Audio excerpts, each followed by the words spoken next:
Hey guys, welcome to Amity Tracks.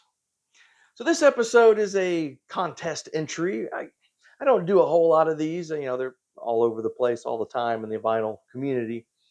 But every once in a while, I'll do one if I don't know if the kind of look at the list of questions and I find them interesting or intriguing, or at least where I think I could do something interesting with them. And so this is one. This is one from Martin Harris. Now, I just kind of discovered his channel through somebody else who had actually done an entry into his contest here, and I've been able to watch a few of his episodes, on his channel, and really interesting. So go check it out, Martin Harris, and he is celebrating reaching the milestone of 1,000 subscribers. So congratulations! We're shooting for that too. We're almost at about 800 now at the time that I'm recording this. So we're almost there. We're getting there. Well, I guess is a good time to say, please do subscribe to this channel. And if you enjoy what we're doing, we have a lot of fun doing it, and it really helps us do what we want to do. So please do subscribe to us as well, and go subscribe to Martin. Why not, right? But anyway, he in celebration of reaching that 1,000 subscriber milestone, he put out this contest with 10 questions. And these are kind of fun questions. Now Martin's channel is interesting because he does music, but he also does movies and I think television. And so he kind of jumps around different, pop culture. And so yeah, I'm a big movie guy too. I mean, obviously we on this channel we've pretty much been focusing on music, but I do love movies, and so I liked his list of questions because they some of them are kind of a little more movie related, or at least kind of mix music and movies, and it's kind of fun. So I like his questions. Well, let's get into it. He has 10. So his first question is the most unique item in your collection. And he specifically said, I mean, it could be music, it could be movies, just any sort of item in your pop culture collection, I guess. So yeah, I'm starting off with a movie thing actually, because I think this is the most unique item I have. And well, the name of this channel is Amity Tracks. The fictional town of Amity in Jaws, my very favorite movie. So this is probably the most unique thing I have. So this is a huge set here with this beautiful book on the film, but the unique thing is this. And this is one of the only actual real authentic pieces of memorabilia I own from pretty much anything. And this right here, let's see, here, there, that little square. Can you feel it there? Well, you can't, but I can. That is, and it's been authenticated, is an actual little piece of the hull of the Orca. They actually used two boats for the Orca, for the boat in the Jaws movie, and this is a little I don't know, square inch, whatever, piece of the hull from one of the original. Actually, it's from the Orca 2, the second one. But they used two boats in that film, so it's like the only actual piece of a movie that I own, and it is my favorite. So that's probably the most unique item I have in my collection anywhere. All right, gotta get into some music here. His second question, so again, in celebrating, those of you who know how YouTube works, if you get to the 1,000 subscriber mark, and there's a couple other benchmarks you have to reach to, like how many views you have and all that kind of stuff. That's when you can start making some money. Not a lot of money, but a little bit. And so that's why that $1,000 benchmark is kind of significant for people who do this, right? It's not going to be something you're going to retire on, but but it's start getting something for the time you're putting into these things. So he asked the question: a money-related album, so like an album title or album where it's clearly like money related. So I grabbed Randy Newman's "Born Again," and you see on the cover there, he's all about the money. Of course, the opening track is "It's Money That I Love." So there you go. It's a money-related album. Number 3, an album by an actor. So he's kind of mixing the movie and music stuff. An album by an actor. Now, Yeah, so I tried to do a genuine actor, not like someone who was primarily a musician, but who maybe had transitioned into acting in some movies. Now this is like a guy who's like primarily known as an actor, but put out some music. I wish I had a copy of Patrick Swayze. Was that the single "She's Like the Wind"? I don't though, but I have this. Here's a record from John Travolta from 1977. How did this not make my 77 list? I don't know. John Travolta, look at that. Can't Let You Go. The back cover's even better. Now, I'm going to be honest with you. I don't think I've ever listened to this all the way through. I mean, I saw it in like one of those like 50-cent bins or something. And I thought like the cover was so cheesy awesome that I picked it up.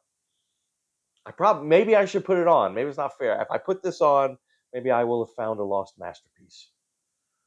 You might see a future episode just on how the brilliance of John Travolta's "Can't Let You Go." I doubt it though. But anyway, an album from an actor. Okay. Fourth question. A film starring a musician. Okay, so this is where someone who's primarily a musician, but got some roles in a film. So I'm supposed to show the film. So I picked the original version of Dune because you do have Sting right there, right? As what was it? God, I read that book recently too. Fade Rotha, right? Isn't that the name of? Oh, look, see on the back there, there's Sting in his knife fight.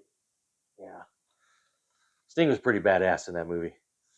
Yeah, so Sting in Dune. There you go. All right. Um, Number 5, my favorite music biopic. So these biographical films, like the Johnny Cash one and the La Bamba for Richie Valens, Ray for Ray Charles. I don't know, there's a bunch of them, right? Bunch of them. What's Love Got to Do with It? That was a good one about Tina Turner. But my favorite, I'm going way back. I'm talking hundreds and hundreds of years back. This this this is this fits. Amadeus. Yeah. Wolfgang Amadeus Mozart's who I'm talking about. But no, this is a biopic about a musician, right? One of the greatest musicians in human history, Mozart. This is a brilliant film.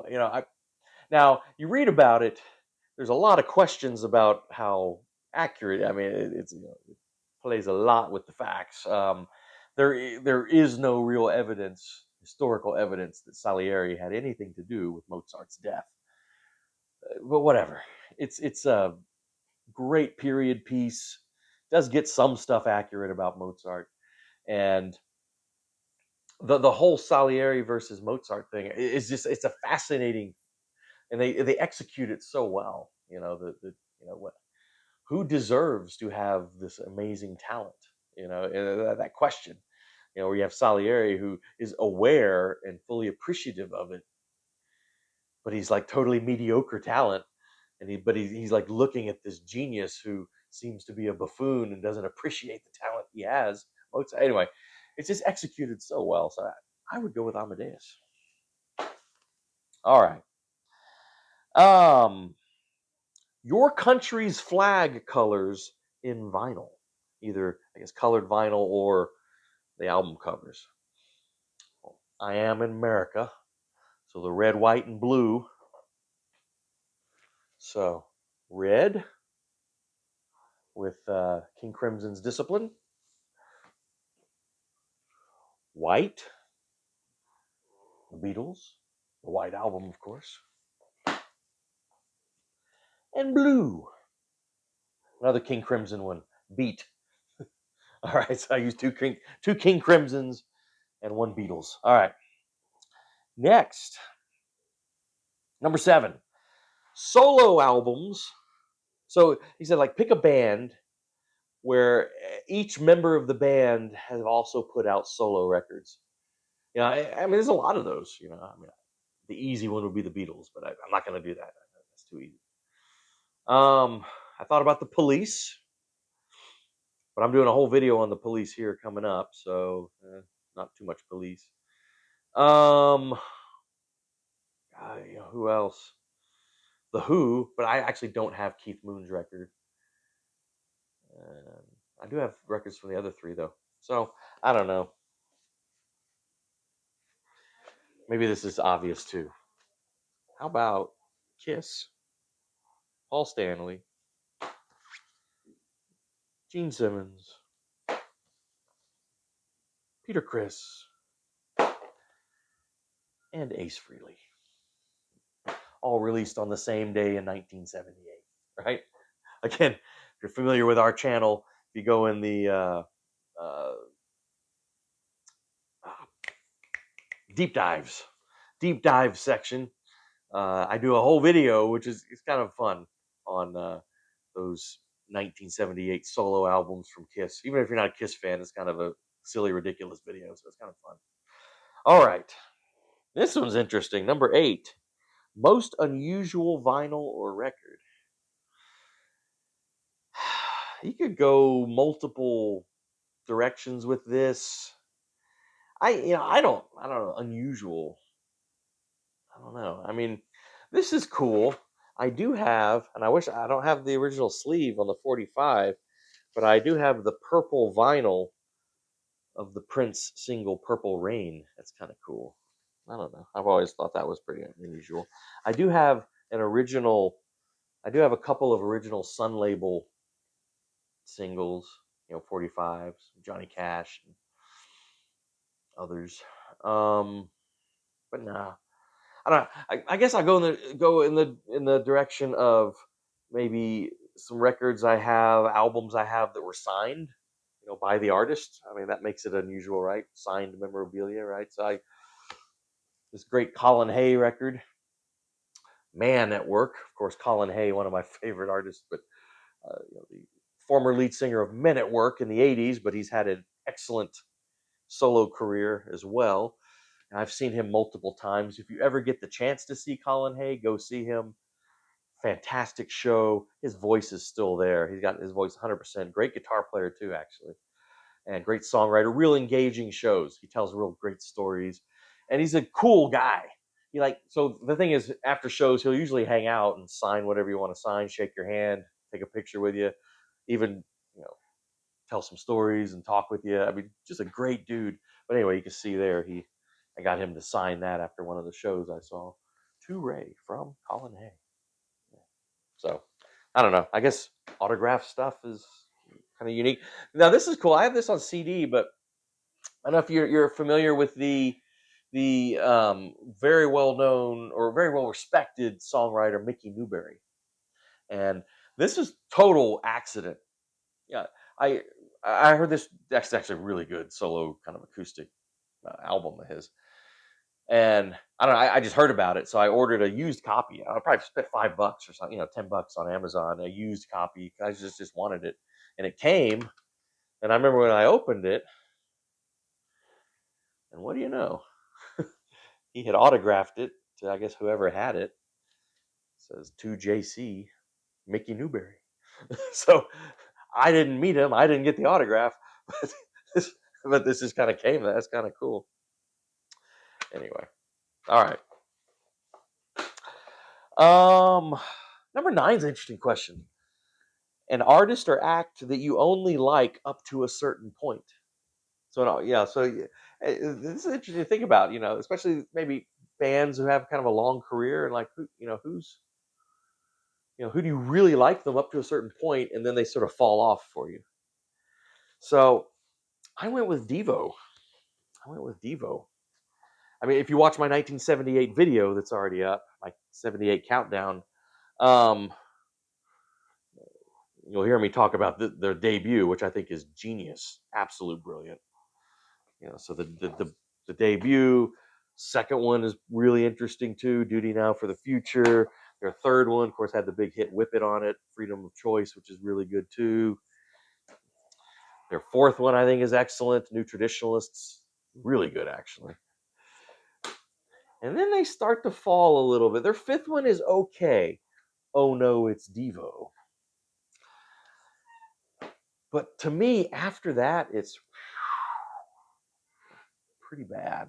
Um, yeah, not real good. So I don't know, I thought Devo was a good choice. Where I think they had a really great initial run, and then it just, yeah, in my view. All right, and the last one. Um, let's see. So a film, like a film you like that was a spin-off from TV. Now I had trouble with this last one. I couldn't really think of one that fit. Like a really great film that was originally a television show that I really liked. I mean, I'm just drawing a blank. So sorry if I'm breaking the rules here, but I flipped it because I was able to figure out a great TV show that was a spin-off from a film. And because I've been watching a bunch of these episodes lately, and that would be MASH. Yeah, the, the entire series of MASH. It's pretty awesome. So anyway, I picked that one. Anyway, that was fun. That was fun. Had some interesting questions there. So from Martin Harris. Anyway, well, all right, guys. We'll see you next time on Amity Tracks.